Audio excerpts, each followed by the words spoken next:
Welcome to the Jeremiah Patterson Show, and thank you for joining me today. This is your TJPS Morning News Rundown for May 1st, 2025. 5 things you need to know about as you start your day.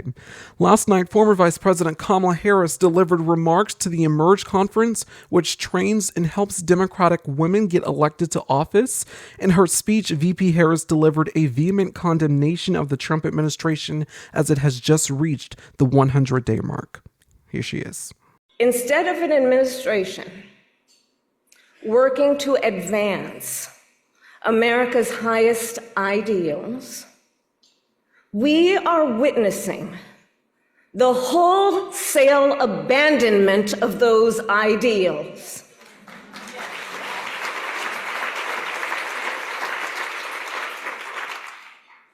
And what we are also seeing in these last 14 weeks is Americans using their voice and showing their courage. We all know President Trump and his administration and their allies are counting on the notion that fear can be contagious. They are counting on the notion that if they make some people afraid, it will have a chilling effect on others.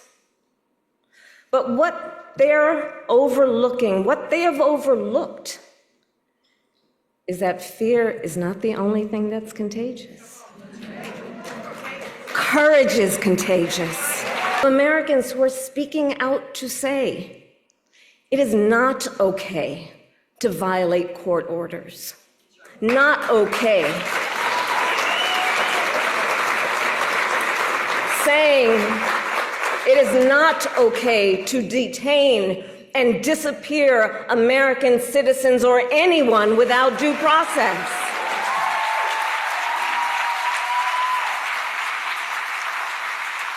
The courage of judges to uphold the rule of law in the face of those who would jail them. Of universities that are defying unconstitutional demands that threaten the pursuit of truth and academic independence. We are living in a moment when the checks and balances upon which we have historically relied have begun to buckle. And we here know that when the checks and balances ultimately collapse, if Congress fails to do its part, or if the courts fail to do their part, or if both do their part, but the president defies them anyway, well, friends, that is called a constitutional crisis. And that is a crisis that will eventually impact everyone. Because it would mean that the rules that protect our fundamental rights and freedoms, that ensure each of us has a say about how our government works, will no longer matter. And if that happens, the one check, the one balance, the one power that must not fail is the voice of the people.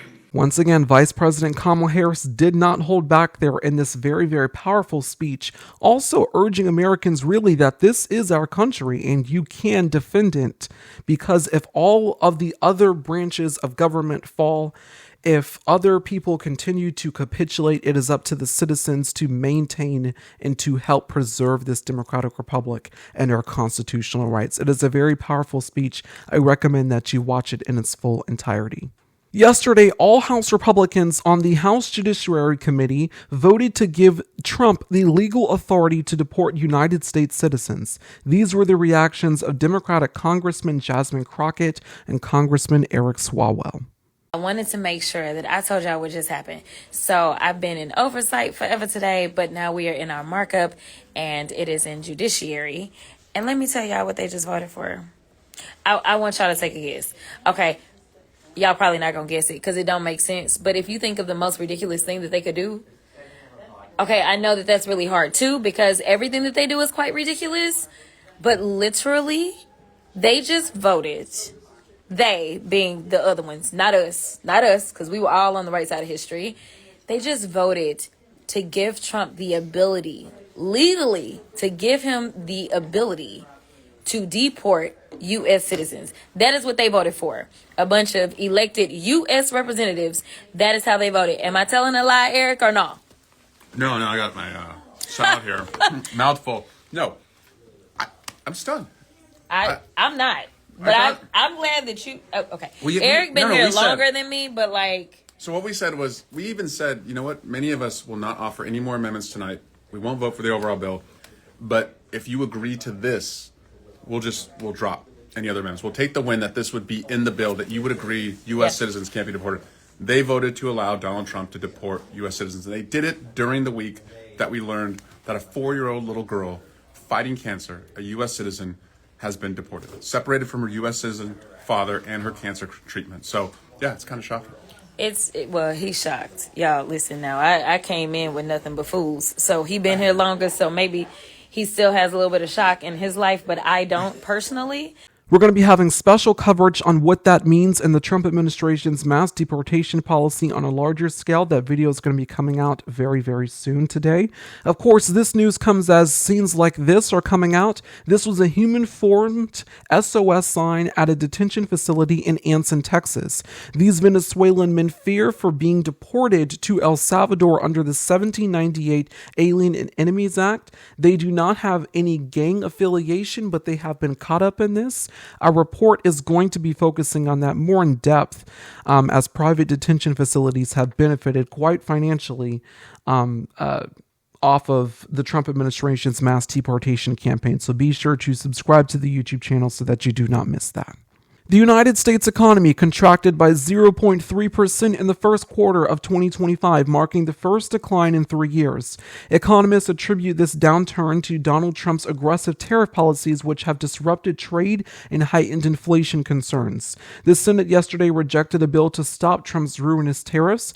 Now, 3 Republican senators, Lisa Murkowski, Rand Paul, and Susan Collins, voted with Democrats to support this bill, but the rest of Republicans voted against it.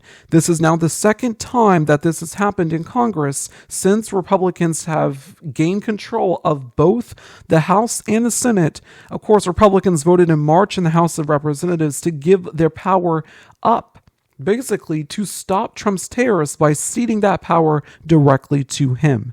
As what Donald Trump is doing here by declaring an emergency with tariffs is technically something that Congress has to approve, is technically the power that Congress holds, but Republicans are capitulating and giving that power to him.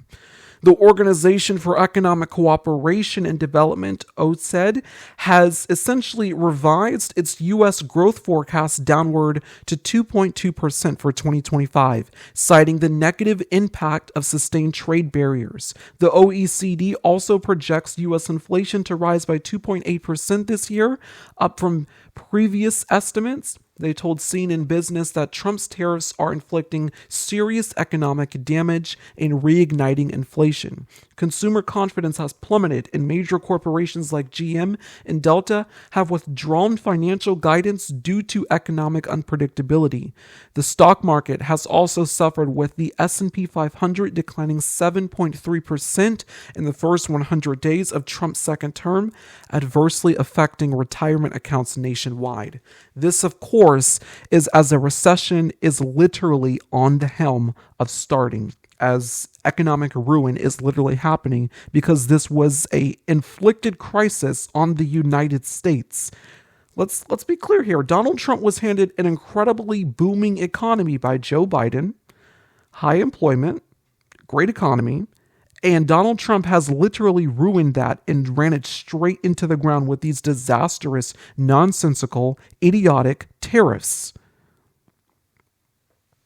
What Donald Trump is saying here is basically that the tariffs on other nations are going to be good because those other nations are going to pay the tax. No, the tariffs are a direct tax on the American people. Yet the White House is getting mad at companies and major corporations like Amazon for mentioning that. And then, of course, Amazon is cowardly capitulating to this administration over putting tariffs on the website, of course, because, Americans got to know why prices are rising. It's because of what this administration is doing nonsensically. Canada's 2025 federal election saw the Liberal Party led by Mark Carney secure a divisive victory. This outcome is widely interpreted as a repudiation of Donald Trump's policies, particularly his trade tariffs and threats against Canadian sovereignty, as he has literally threatened to take Canada by making it the 51st state. That is not a joke. That is literally a threat of annexation, which Canada is a sovereign government and a nation in NATO that is a nation that is in NATO. Carney has emphasized Canada, busy early morning here, Canadians' independence, stating, quote, "The United States is not Canada. Canada will never, under any circumstances, become a part of the United States." These are some excerpts from his remarks after winning victory. As I've been warning for months, America wants our land, our resources, our water, our country. Never. But these are not idle threats. President Trump is trying to break us so that America can own us. That will never ever happen. We are once again at one of those hinge moments of history. Our old relationship with the United States, a relationship based on steadily increasing integration, is over. The system of open global trade, anchored by the United States, a system that Canada has relied on since the Second World War, a system that, while not perfect, has helped deliver prosperity for a country for decades, is over. Tensions between India and Pakistan have intensified after another terrorist attack. According to reporting, both nations have increased military activities along the line of control, raising concerns of a potential nuclear conflict. India has now closed its airspace to Pakistan Airlines as tensions mount, and Pakistan says that they now have credible intelligence of an imminent military strike by India. This is a significant news story with huge implications for Southeast Asia and other parts of the world, as Pakistan and India are among the 9 nuclear superpowers in the world. So we're going to keep you updated on this story, because this is turning into a major situation that literally the world is sort of on ice about as we're watching this unfold. You don't have the cards. You're buried there. Your people are dying. It was a jaw-dropping showdown in the Oval Office. Old alliances crumbling as the world watched on. And yet last weekend, Trump and Zelensky communed again, seated a foot apart at the funeral of Pope Francis, closing the gap, literally and politically, at last. The result, after months of negotiation and a last-minute snag, the signing of a deal. The US securing preferential access to Ukraine's minerals, and, in turn, offering the country financial investment and a route to more military aid. That is going to do it for the TJPS Morning News Rundown. Please be sure to comment any suggestions, questions, or your thoughts on this video.